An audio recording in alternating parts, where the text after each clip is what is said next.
Hey guys, welcome back to another video. Today we are talking about Vin Diesel's latest film, Bloodshot.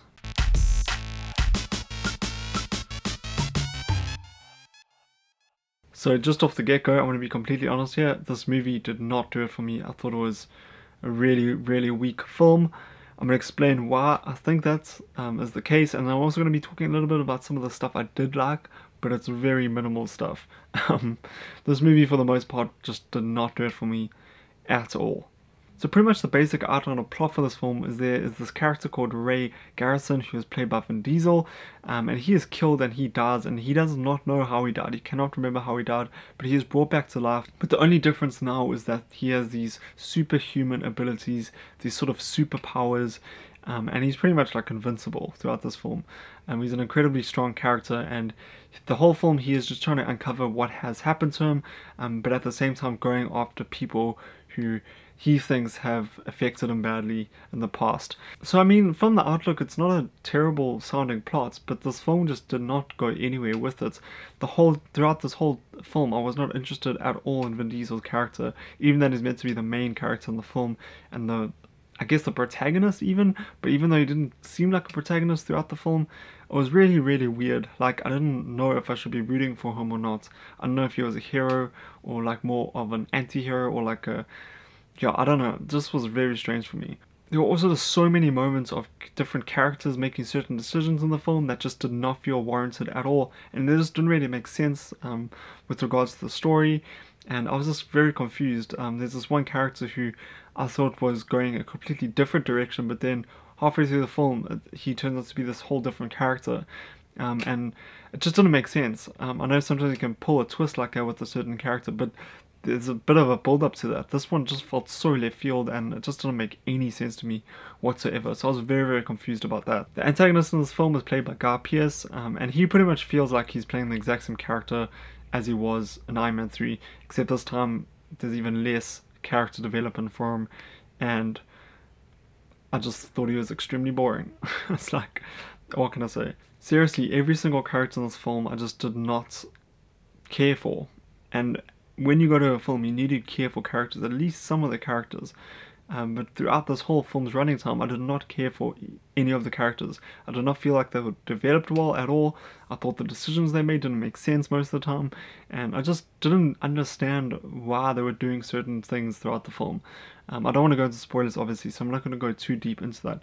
But this film was full of characters like that, just super generic, surface level characters who did not have any sort of motivational development, at least in my opinion, throughout the whole film's running time. Another thing about this film is it relies heavily on action and action sequences, and for the most part there are some really beautiful VFX shots here and cinematography as well. There's some really great cinematic shots in this film that are stunningly paired with the VFX, but besides that, this film's action was so weak and generic and boring. A lot of the time it felt like sort of very bad cutscenes in a video game. And when I say that, I'm not trying to say the VFX didn't look good at all, because I thought the VFX were probably the strongest points in this whole film. There's some really incredible VFX in this film, but I just felt like the action was like at a weird pacing. Certain sequences felt super different to other action sequences in the film, so it didn't really tie together nicely with that.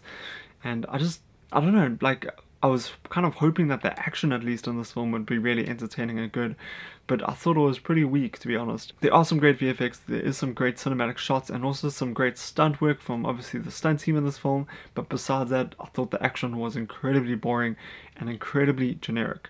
Now, this probably won't affect most people at all, but it bothered me so much, and I'm just going to go on a bit of a rant here, but there's a sequence in this film where the characters are in London, England, and they are on this little operation there, and then all of a sudden there are shots from Cape Town, South Africa, and maybe the general audience won't get this, but the whole time I was so confused, because there was all this stuff happening in London, and then all of a sudden it's in Cape Town. I was like, wait, what's going on? Like, what time are we now in the movie? Like, was something cut out here? Like, am I missing something? Because I was so confused. I honestly thought there was two different like parts of the film now. It wasn't meant to all be taking place in that exact same location.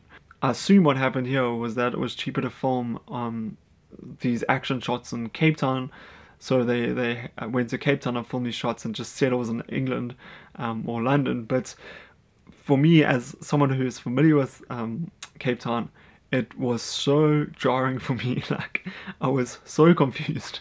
Honestly, it was like it was so disorientating, and I just didn't understand why they didn't just set that whole sequence in Cape Town in the first place. There was only one like important scene that was in London showing a certain character, but in my, like, with a few changes to the script, very tiny changes to the script, they could have had that whole sequence take place in Cape Town, and it would not have confused me or bothered me at all.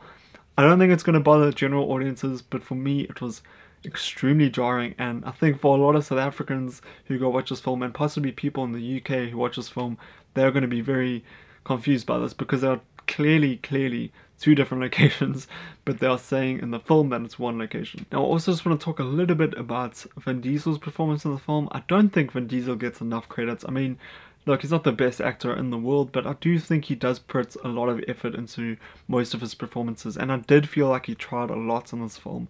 Sadly, I feel like the script as well for the film was extremely weak. So although he is trying his best throughout this film, because the script is so weak, it doesn't add anything dynamic to his performance, sadly. So that was upsetting. But sadly, I don't think the screenplay did any favors for Vin Diesel in this circumstance. So that also kind of sucks.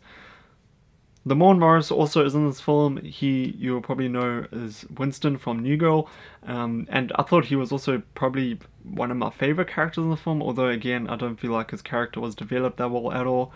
A lot of his jokes fell extremely flat, and it was kind of weird seeing him play a British person in the film, but I would say that him and Vin Diesel were probably the standouts of the entire film for me. They did try with what they were given, and I think they held the film together for what it was. But overall, I thought this film was an extremely weak film. I quite frankly do not recommend going to see it in the cinema, but you can decide for yourself.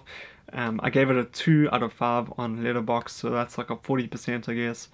And that's just my personal opinion on the film. If you guys have seen Bloodshot, let me know what you think about it in the comments down below. I'd love to hear your thoughts on it and opinions on it. Maybe I was just very critical of this film and you did enjoy it. I'd love to hear that. Please let me know down in the comments down below. Are you going to go be seeing Bloodshot in the cinema or not? And what is your favorite Vin Diesel performance up until this point? I'd love to hear that in the comments down below. Thank you so much for watching this. I'll see you guys for another review very soon. Thank you, and bye bye.